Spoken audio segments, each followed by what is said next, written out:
Car insurance rates are going up for a couple of reasons. Part of it is the fact that more people are driving and getting into crashes than they were during the pandemic when many were staying home. And part of it's also inflation in the form of rising prices at car dealerships and repair shops. And that's a big reason why car rates are going up all across the nation. And when the cost of all those things go up, then there's only really one thing that happens to the cost of auto insurance. And the cost of a lot of things go up gradually anyway, but we've seen sort of an explosive bout of inflation over the last year or so. But research from the Washington Post and FinAmerica shows the past decade, Florida leads the nation with an 88% increase. And there are several separate reasons why our state leaps off the page, including recent hurricanes. Irma, Ian, and Idalia flooded and gutted a lot of cars that drove up losses. Another factor is climate change, because insurance companies figure this into their risk models that show Florida is disproportionately susceptible to future storms, and so our car and home insurance rates go up disproportionately in Florida.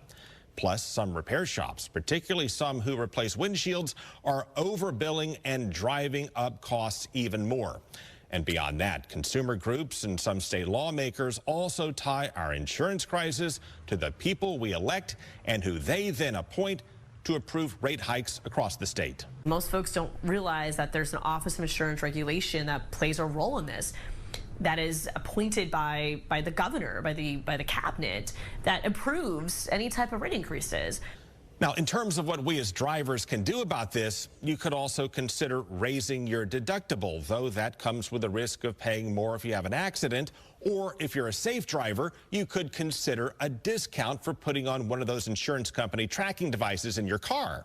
You're looking at a privacy trade-off. So if you're willing to give up some of these details about where you're going and how you're driving, how often you're driving, then you might see some benefit.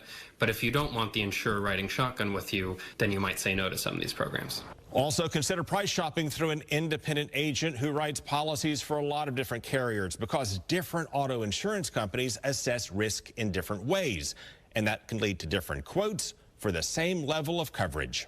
Craig Patrick, Fox 13 News.